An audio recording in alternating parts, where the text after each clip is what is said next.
Hi ಎಲ್ಲರಿಗೂ ನಮಸ್ಕಾರ. ಮತ್ತೊಮ್ಮೆ ನಮ್ಮ ಚಾನಲ್‌ಗೆ ಸ್ವಾಗತ. ನಾನು ನಿಮ್ಮ ರಾಜ್. ನಾನು ಇವತ್ತು ರಿವ್ಯೂ ಕೊಡೋಕ್ಕೆ ಬಂದಿರೋ ಮೂವಿ ಯಾವುದಂದ್ರೆ ಟನಲ್.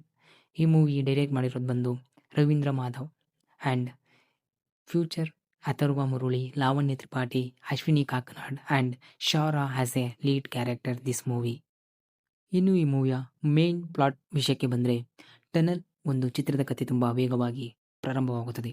ಮೊದಲಿಗೆ ನಾವು ಬ್ಯಾಂಕ್ ದರೋಡೆಕೋರರ ಗುಂಪನ್ನು ಹಿಂಬಾಲಿಸುವ ಪೊಲೀಸ್ ಅಧಿಕಾರಿಗಳ ಒಂದು ದೃಶ್ಯವನ್ನು ನೋಡುತ್ತೇವೆ. ಇದು ನಿಮ್ಮ ಗಮನವನ್ನು ತಕ್ಷಣವೇ ಸೆಳೆಯುವ ಆಕ್ಷನ್ ಪ್ಯಾಕ್ಡ್ ದೃಶ್ಯವಾಗಿದೆ. ಇದೇ ಗೊಂದಲದ ಮಧ್ಯೆ ನಮ್ಮ ಹೀರೋ ಅಥರ್ವ ಒಂದು ಹೊಸ ಪೊಲೀಸ್ ಅಧಿಕಾರಿಯಾಗಿ ಪರಿಚಯವಾಗುತ್ತಾನೆ. ಇವನು ಸೂಪರ್ ಹೀರೋ ರೀತಿಯ ಪಾತ್ರವಲ್ಲ, ಬದಲಾಗಿ ಒಬ್ಬ ಸಾಮಾನ್ಯ ವ್ಯಕ್ತಿಯಾಗಿ ತನ್ನ ಕೆಲಸ ಮಾಡುತ್ತಿರುತ್ತಾನೆ. ಇದು ಒಂದು ಚಿತ್ರದ ಪ್ಲಸ್ ಪಾಯಿಂಟ್. ಆದರೆ ಅವನ ಪಾತ್ರವು ಇನ್ನೊಂದು ಪ್ಲಸ್ ಪಾಯಿಂಟ್. ಇನ್ನು ಈ ಕೇಸ್ ತನಿಖೆ ನಡೆಯುತ್ತಿರುವಾಗಲೇ ಕೆಲವು ಭ್ರಷ್ಟ ಅಧಿಕಾರಿಗಳು ಈ ದರೋಡೆಯಲ್ಲಿ ಭಾಗಿಯಾಗಿದ್ದಾರೆ ಎಂಬುದು ತಿಳಿದು ಬರುತ್ತದೆ. ಅವರು ದರೋಡೆಕೋರರನ್ನು ಕೊಂದು ಕೇಸನ್ನು ಮುಚ್ಚಿ ಹಾಕಲು ಪ್ರಯತ್ನಿಸುತ್ತಾರೆ. ಆದರೆ ಕತೆ ಇಲ್ಲಿಗೆ ಮುಗಿಯುವುದಿಲ್ಲ. ಇದು ಒಂದು ದೊಡ್ಡ ಕರಾಳ ಪ್ಲಾಟ್ನ ಆರಂಭವಷ್ಟೇ. ಇನ್ನು 1 ವರ್ಷದ ನಂತರ ಕತೆ ಇನ್ನಷ್ಟು ಗಂಭೀರವಾಗುತ್ತದೆ. ಅಶ್ವಿನಿ ಕಾಕುಮಾನು ನಿರ್ವಹಿಸಿದ ಒಂದು ನಿಗೂಢ ವ್ಯಕ್ತಿ ಇದ್ದಕ್ಕಿದ್ದಂತೆ ಪ್ರವೇಶಿಸುತ್ತಾನೆ. ಆ ಬ್ಯಾಂಕಿನಲ್ಲಿ ದರೋಡೆ ಭಾಗಿಯಾಗಿದ್ದ ಪೊಲೀಸ್ ಅಧಿಕಾರಿಗಳನ್ನು ಒಬ್ಬೊಬ್ಬರಾಗಿ ಕೊಲ್ಲಲು ಪ್ರಾರಂಭಿಸುತ್ತಾನೆ. ಈ ವಿಲನ್ ಸಾಮಾನ್ಯ ಖಳನಾಯಕನಲ್ಲ. ಅವನು ತುಂಬ ಬುದ್ಧಿವಂತ, ಜಾಣ ಮತ್ತು ಸೇಡಿ ತೀರಿಸಿಕೊಳ್ಳಲು ಅವನಿಗೆ ಒಂದು ಬಲವಾದ ಕಾರಣ ಇದೆ. ಅವನ ಹಿಂದಿನ ಕಥೆಯನ್ನು ಫ್ಲಾಶ್ ಬ್ಯಾಕ್ ಆಗಿ ನಮಗೆ ತೋರಿಸುತ್ತಾರೆ. ನಮ್ಮ ಯುವ ಪೊಲೀಸ್ ಅಧಿಕಾರಿ ಅಥರ್ವ ಈ ಅಪಾಯಕಾರಿ ಬೆಕ್ಕು-ಇಲಿ ಆಟದಲ್ಲಿ ಸಿಕ್ಕಿಹಾಕಿಕೊಳ್ಳುತ್ತಾನೆ. ಅವನು ತನ್ನನ್ನು ಮಾತ್ರ ಉಳಿಸಿಕೊಳ್ಳುವುದಲ್ಲದೆ ಇನ್ನಷ್ಟು ಅಧಿಕಾರಿಗಳನ್ನು ಸಾಯುವ ಮೊದಲು ಈ ರಹಸ್ಯವನ್ನು ಭೇದಿಸಬೇಕು ಎಂದು. ಇಲ್ಲಿಂದ ಸಿನಿಮಾ ಇನ್ನಷ್ಟು ಗಂಭೀರವಾಗಿ, ಒಂದು ರೋಮಾಂಚಕವಾಗಿ ಬದಲಾಗುತ್ತದೆ. ಇನ್ನು ಈ ಫಿಲಂನ ಕ್ಲೈಮ್ಯಾಕ್ಸ್ ವಿಷಯಕ್ಕೆ ಬಂದರೆ, ಕತೆ ಹೇಗೆ ಮುಗಿಯುತ್ತದೆ ಅಂತ ಹೇಳಬೇಕೆಂದರೆ, ನಮ್ಮ ಹೀರೋ ಅಂತಿಮವಾಗಿ ಒಂದು ತುಣುಕನ್ನು ಸೇರಿಸುತ್ತಾನೆ. ಹಿಂದಿನ ತಪ್ಪುಗಳನ್ನು ಈಗಿನ ಕೊಲೆಗಳೊಂದಿಗೆ ಸಂಪರ್ಕಿಸುತ್ತಾನೆ.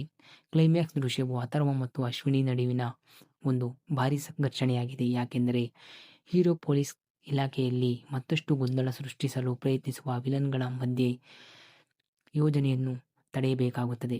ಇದು ಬದುಕುಳಿಯುವಿಕ, ನ್ಯಾಯ ಮತ್ತು ಸತ್ಯಕ್ಕಾಗಿ ನಡೆಯುವ ಹೋರಾಟ. ಕೊನೆಯಲ್ಲಿ ಒಳ್ಳೆಯದು ಗೆಲ್ಲುತ್ತದೆ, ಆದರೆ ಕೆಲವು ದೊಡ್ಡ ಬದಲಾವಣೆಗಳು ಬೇಕು.